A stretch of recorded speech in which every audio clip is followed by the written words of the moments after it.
Jeff's point of view. I walk up to my house and head straight to Slendy's room. "Hey, Jeff," Ben said, coming up to me. "Not now, Ben. I have some stuff to do," I growl. Ben rolls his eyes and walks up to Jack. He said something to Jack, and Jack shrugged and looked at me. "Is Slendy home?" I asked Jack. "Yeah, he's in his room. Do you know where Sally is?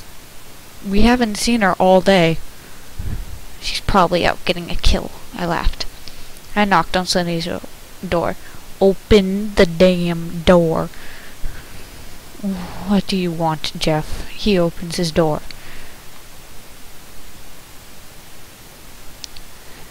"I need to see my files." "Jeff, those are private. I can't let you see them unless it's a matter of life or death." I look up at him. He saw the urgency in my eyes. "Fine. Get in here."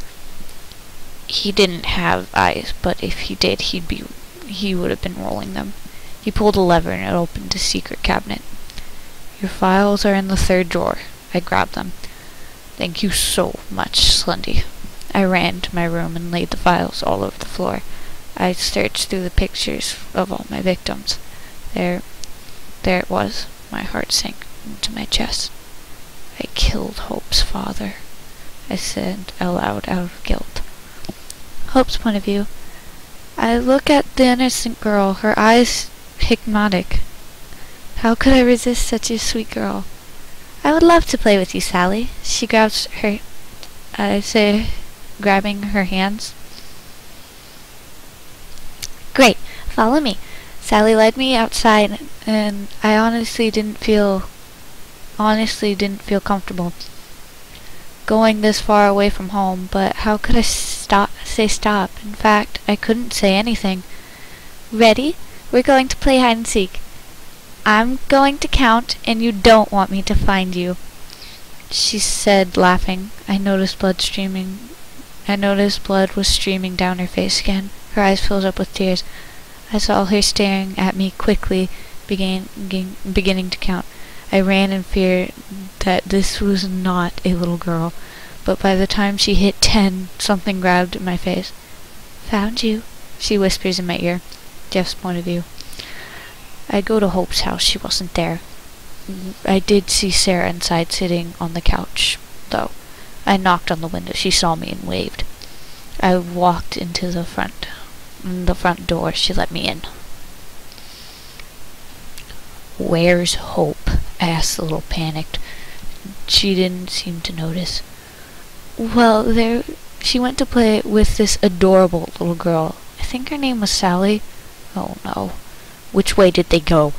She pointed to the forest. "Shit." I ran at full speed. To the forest. I heard counting. I followed Sally's voice. 9, 10, here I come." Oh no, I'm going to be too late. I heard Hope scream. I saw Sally with her hand wrapped around her neck. "Sally, leave!" I yelled at her. She stuck her tongue out at me and walks away. "You're no fun, Jeff," she yells. I didn't care though. I ran over to Hope. Her face was in her lap. She was crying. I picked her up and sat her on my lap. "Shh, it's okay. I'm here now." I stroked her beautiful hair, trying to comfort her. She looked at me, wrapping her arms around my neck. I put my hand under her chin and kissed her. She kissed back, her fingers dancing through my long black hair. Neither one of us wanted to pull back until she needed a breath. We just sat there and cuddled there for what felt like an eternity. "How do you know that girl?" she asked, breathing in silence. I chuckled. This would be interesting. "It would be easier if I showed you." She looked up at me and nodded in approval. "I'll take you tomorrow night, so you can have some time to calm down." I gave her a warm smile. She blushed. "Jeff, I don't know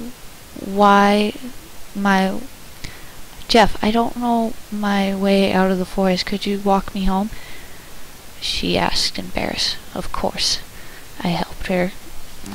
I helped her up and hold her hand all the way to her house. She goes in through the front door. She lets me in through the window.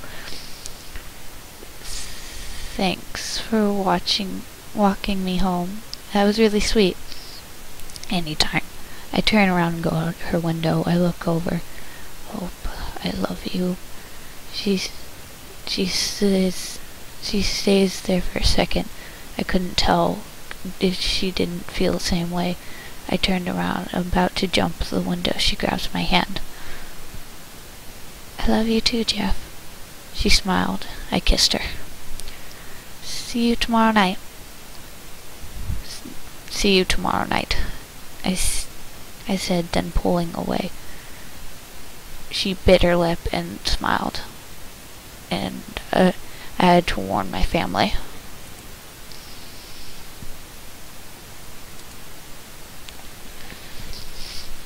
Hope's point of view.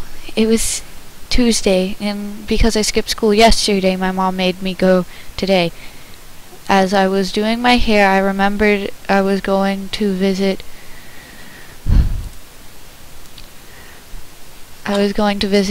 his family. I sighed and put on a short black dress with skulls on it and with black tights underneath, so my butt didn't hang out. Then I do my makeup. I looked in the mirror and approved. I just hoped that Jeff's family would like me. I sighed and felt lips against my neck. Hey, I said smiling. He kissed me. You look extra beautiful today, but you know that you don't have to dress up if you don't want to. I know, but I want to make a good impression. I tried saying convincing, and when I was actually very nervous.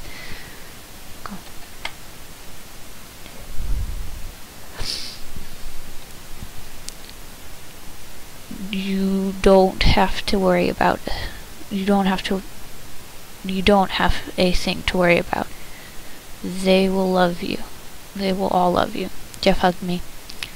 I wish I could hang out today with you all day, but I really have to go to school. In like 20 minutes. I told him. He gave me a sigh and gave me a sad puppy face. I shoved him, and he told him to knock it off. Then he pulled me back in and kissed me. Better I ask. Much. He winked. See you later. See you tonight, Hope. My eyes fluttered out of my chest. My heart fluttered out of my chest, and I looked out and watched. Shit, I say. I grab my brother and get my car keys. I drop off my brother out in the front spot to park. I had in park black badass Doger car next to Stephanie's Abby pink SUV. I laughed. At least I have one thing better than her. I thought to myself, Stephanie made sure my life was a living hell. I got out of my car and locked it. As I walked up to the door, As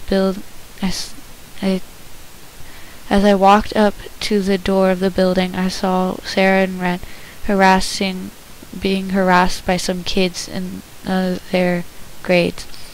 I got really pissed off and walked over to them. What's going on? I asked Red. Red shook his head, trying to tell me to stay out of it, but I couldn't. I was already involved. Nothing that an emo freak like you needs to care about. I grind my teeth. I'm not emo. There's nothing wrong with being emo. I play along. The boys laugh at each other. Don't you have to go cut your wrists or something? That was too far. I asked you nicely to leave them alone. The tallest one looked at me and said, "Well, what if I do this?" He kissed Sarah. She tried pushing away, but he was too strong. Then, out of nowhere, Rhett tackles the kid to the ground.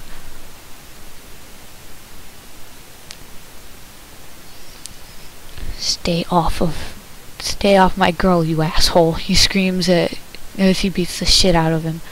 Sarah sitting down crying. I'm trying to comfort her when two very large boys put their hands over our mouths, and they carry us into an empty warehouse where we were both tied up, sitting in chairs. A guy who looked about 21 walked out of the shadows. "Hey there, beautiful." He walks up to Sarah. "Leave her alone," I shout. "Oh, there's another girl? I usually only get one girl." He walks over and sees what I'm wearing. "Were you waiting for your boyfriend?" he asks, then laughs. "Yeah, and he's gonna beat the shit out of you when he gets here." "A feisty one," he laughs. "I love when they put up a fight." He walks over to me. Rhett's point of view. I sat on the bully's chest, beating the shit out of him. "Please stop! Stop, please stop! I'm sorry, let me up!" he cried. "I don't give a fuck. It's your sorry ass wants up, not or not." I screamed, pounding my fists into his chest. If I didn't even realize that two ugly assholes stole my sister and girlfriend, I got up and started yelling their names. I then felt a cold hand on my shoulder. I looked to see a man who looked about Hope's age, maybe a little older. He was wearing a white hoodie and black pants. When he was looking at the ground, "Where's Hope?" he asked. "Why the hell do you care?" I snarled at him. "Oh, Rhett, so I guess Hope hasn't told you about us yet." He looks up. I see a horrific sight. His face was cut up into a smile. His eyelids, well, there were big left black rings over them. Stay the hell away from my sister." "Please, trust me, I love her," he says. I don't know why, but for some reason I thought he could help me find Hope and Sarah, so I let him help. Just one of you. Me and Hope's brother walk in complete awkward silence for 10 minutes. Then Rhett looked at me and said, "You know this would be much cooler with chainsaws." I laughed and gave him a nudge. "You're funny, kid. You know that." We laughed and then heard Hope scream. We ran to an abandoned warehouse. Jaw dropped. Hope's point of view. Sarah was lying on the ground. She refused to take off her clothes, so they knocked her out. She was lying on the floor in her own blood. I screamed and he walked towards me with the sledgehammer. Then I saw Jeff burst through the door and Rhett behind him.